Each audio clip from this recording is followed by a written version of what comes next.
Hello नमस्कार बच्चों, कैसे हैं आप सब। आशा विश्वास पूर्ण उम्मीद है मस्त होंगे, स्वस्थ होंगे, जहाँ पे भी होंगे अपनी पढ़ाई को निरंतर कर रहे होंगे। हो चुका आगाज़ रण का, युग बदलने की तैयारी, जीत उसी की होगी जिसका संघर्ष जारी। जो बच्चा सही दिशा में मेहनत का पसीना बहाएगा, निश्चित ही मैदान जीत कर ले जाएगा। मैं आशीष आपके अपने यूट्यूब चैनल फिजिक्स बाय आशीष सर में हार्दिक स्वागत करता हूँ।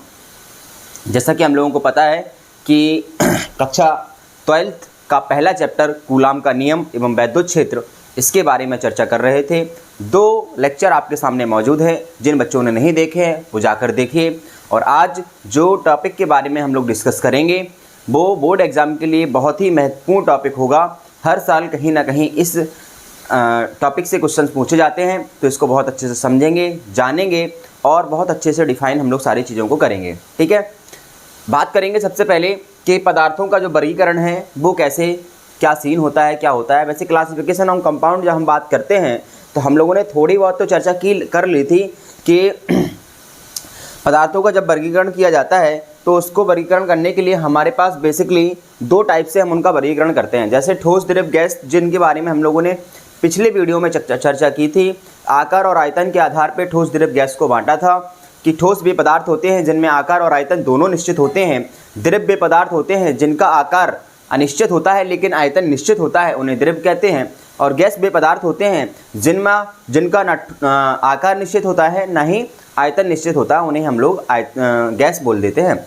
इसी तरीके से जब हम लोग बात करते हैं पदार्थों के वर्गीकरण की, ये आती है बेटा इलेक्ट्रॉन के आधार पर। इनका वर्गीकरण किसके आधार पर किया है? इलेक्ट्रॉन के आधार पर। अब इलेक्ट्रॉन के आधार पर वर्गीकरण करने का मतलब ये है बच्चा कि जब भी हम लोग किसी भी पदार्थ की बात करते हैं तो पदार्थ जो होता है वो अणुओं से मिलकर बना होता है और जो अणु होते हैं वो परमाणु से मिलकर बने होते हैं। जैसा कि हमने आपको बताया है कि परमाणु जो है वो किसी भी पदार्थ की सबसे छोटी यूनिट होती है। सबसे छोटा जो भाग होता है वो आपका परमाणु ही होता है। और परमाणु के पास बेटा 3 चीज़ें होती हैं, एक बार फिर से समझ लेंगे क्योंकि परमाणु आपके लिए बहुत ही महत्वपूर्ण हो जाता है, चाहे वो फिजिक्स हो चाहे वो केमिस्ट्री हो। परमाणु से बहुत सारी चीज़ें हम लोग डिस्कस करते हैं। हमने आपको बताया था परमाणु का आकार गोलाकार होता है, बीच में नाभिक होता है जो धनावेश होता है, बीच में होता है नाभिक जिसे हम लोग जो धनावेश होता है जिसके अंदर 2 चीज़ें होती हैं बच्चा, न्यूट्रॉन और प्रोटॉन।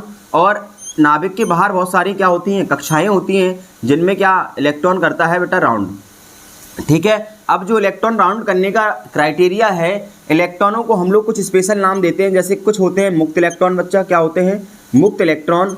और कुछ होते हैं बद्ध इलेक्ट्रॉन, क्या होते हैं?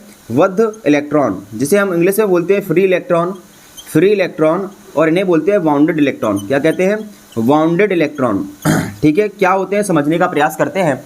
जैसे हमें पता है जो चीज़ें बंधी होती हैं उन्हें हम लोग बद्ध बोल देते हैं और जो चीज़ें फ्री होती हैं उन्हें हम लोग फ्री कह देते हैं।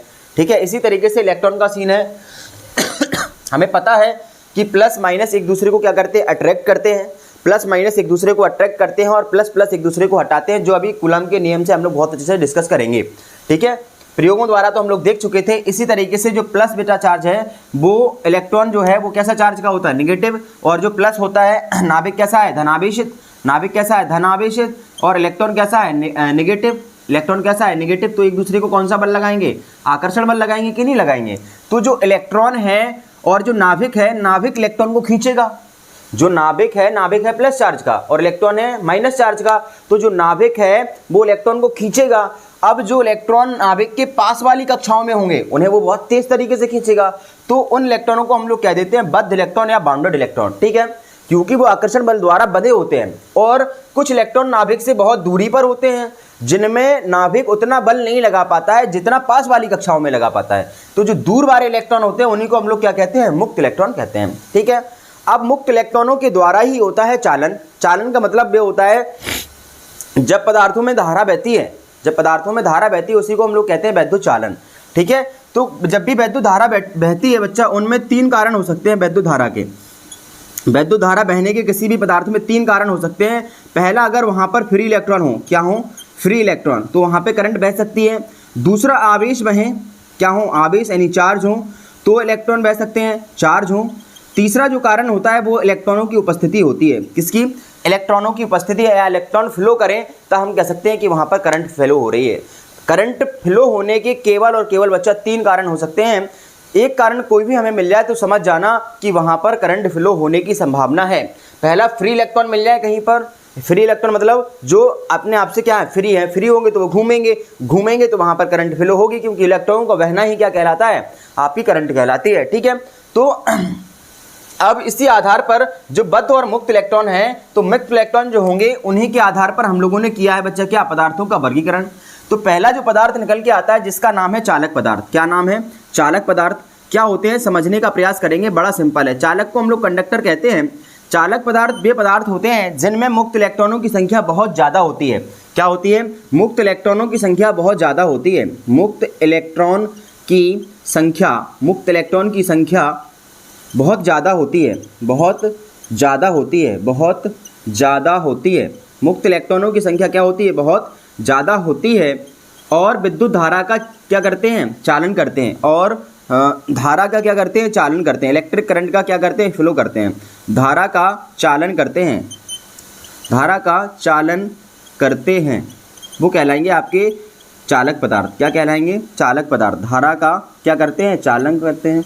जैसे उदाहरण आप लोगों को पता है, कॉपर की वायर होती है, एल्यूमिनियम हुआ, आयरन हुआ, ठीक है, ETC, ये सब आपके क्या हैं, चालक पदार्थ हैं। कॉपर है, एल्यूमिनियम है, आयरन है, ये सब क्या है, आपके चालक पदार्थ है। इतनी बातें क्लियर है बच्चा। इसके बाद जो दूसरी बात आती है वो आती है अचालक या फिर कुचालक पदार्थों की। किसकी, अचालक या फिर कुचालक पदार्थों की। क्या होता है जानेंगे। दूसरा जो कंपाउंड है वो है अचालक, जिसे हम लोग इंसुलेटर बोलते हैं। अचालक मिलेगा, कहीं कुचालक मिलेगा, कहीं विद्युत रोधी मिलेगा, सब एक ही नाम है। अचालक पदार्थ क्या होते हैं, ऐसे पदार्थ जिनमें मुक्त इलेक्ट्रॉन की संख्या, ऐसे पदार्थ जिनमें मुक्त इलेक्ट्रॉन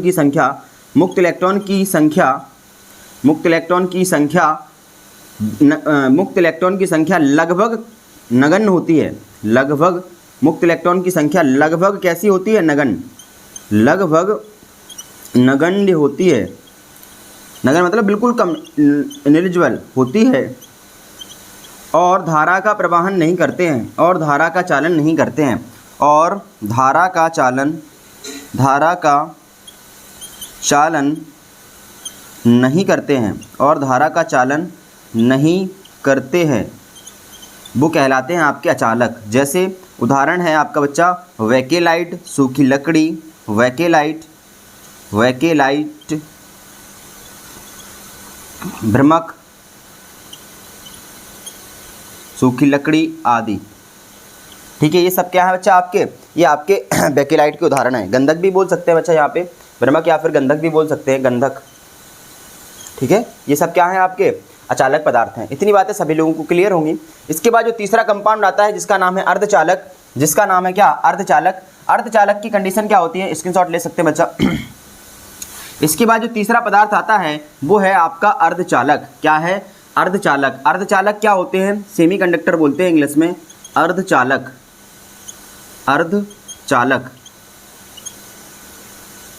अर्धचालक वे होते हैं जिनमें, अर्धचालक वे होते हैं जो, अर्धचालक बेसिकली अचालक पदार्थ होते हैं। अर्धचालक क्या होते हैं, बेसिकली आपके अचालक पदार्थ होते हैं, लेकिन जिनकी चालकता चालक पदार्थों से कम होती है और अचालक पदार्थों से ज़्यादा होती है, उन्हें हम लोग क्या देते हैं, अर्धचालक। वे पदार्थ जिनकी चालकता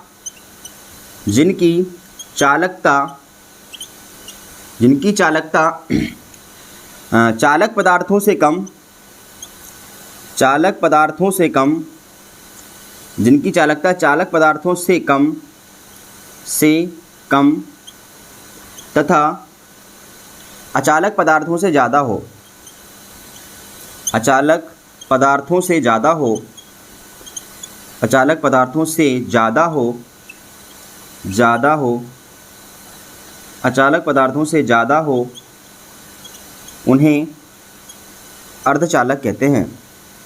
उन्हें अर्धचालक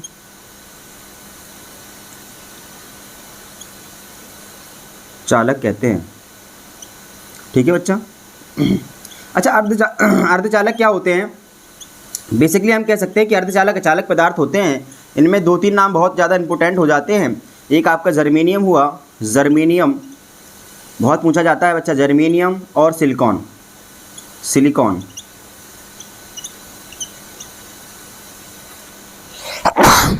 ये क्या है बच्चा? आपके अर्धचालक पदार्थ हैं, ठीक है। अच्छा, अर्धचालक का पूरा चैप्टर हमारे पास है, जो सबसे लास्ट चैप्टर हमें पढ़ने को मिलता है सेकंड बुक में। बहुत अच्छे से डिस्कस करेंगे अर्धचालक क्या होते हैं, कैसे बनते हैं, एन टाइप अर्धचालक क्या होते हैं, पी टाइप अर्धचालक क्या होते हैं, पीएन संधि डायोड कैसे बनता है, अग्र अभिनत की स्थिति, बहुत सारी जो पूरा चैप्टर है हमारे पास अर्धचालक जिसका नाम ही है, उसको बहुत अच्छे से हम लोग पढ़ेंगे। अभी केवल आप इतना जान लीजिए कि वे पदार्थ जिनकी चालकता क्या होती है, चालक पदार्थों से कम और चालक पदार्थों से ज़्यादा होती है, उन्हें हम लोग अर्धचालक कहते हैं। अर्धचालक बेसिकली अचालक पदार्थ होते हैं जब इनमें क्या किया जाता है बच्चा? डिस्टर्बेंस किया जाता है, मतलब इनका जब टेम्परेचर बढ़ाया जाए या जब इनमें शुद्धि मिलाई जाए तब ये चालक की तरह व्यवहार करने लगते हैं। इतनी बातें क्लियर होंगी।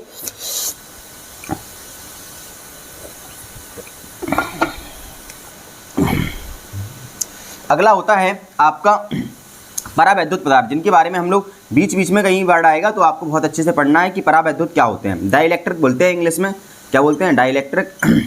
परावैद्युत वे पदार्थ होते हैं जिनमें विद्युत धारा का जो चालन होता है, जो विद्युत धारा का चालन होता है वो बिना चालक विधि द्वारा होता है। कैसा होता है? बिना चालक विधि द्वारा होता है। विद्युत प्रवाह बिना विद्युत चालन के संचालित होता है।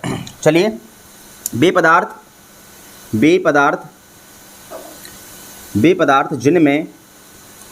जिनमें वैद्युत धारा या वैद्युत प्रभाव वे पदार्थ जिनमें वैद्युत प्रभाव बिना वैद्युत चालन के होता है, बिना वैद्युत चालन के होता है, बिना वैद्युत चालन के होता है, बिना वैद्युत चालन के होता है, परावैद्युत कहलाते हैं, परावैद्युत कहलाते हैं। यानी कि जो इलेक्ट्रिक जो प्रॉपर्टी है वो वैद्युत चालन से ना होकर बहुत अलग विधि द्वारा होती है, इसलिए इन्हें हम लोग नाम देते हैं परावैद्युत। उदाहरण क्या है? उदाहरण है बच्चा कागज़ है, आपका कागज़ है, मोम है, कागज़ है, मोम है, ठीक है, कागज़ है, आपका मोम है, और आपका रबर वगैरह है, रबड़ है आदि। ये सब क्या हैं? आपके ये आपके परावैद्युत पदार्थ हैं, ठीक है। इतनी बातें सभी लोगों को क्लियर होंगी। चलिए, और अब चलते हैं हम लोग जो नेक्स्ट टॉपिक है, और हमारे लिए बहुत ही महत्वपूर्ण टॉपिक है जिसका नाम है कूलाम का नियम। कक्षा 12th का जो सिलेबस होता है जो यहीं से स्टार्ट होता है। जैसा कि हम लोगों ने प्रयोगों में देखा था कि समान प्रकार के जो आवेश थे बच्चा वो एक दूसरे को हटा रहे थे, और विपरीत प्रकार के आवेश एक दूसरे को क्या कर रहे थे? आकर्षित कर रहे थे।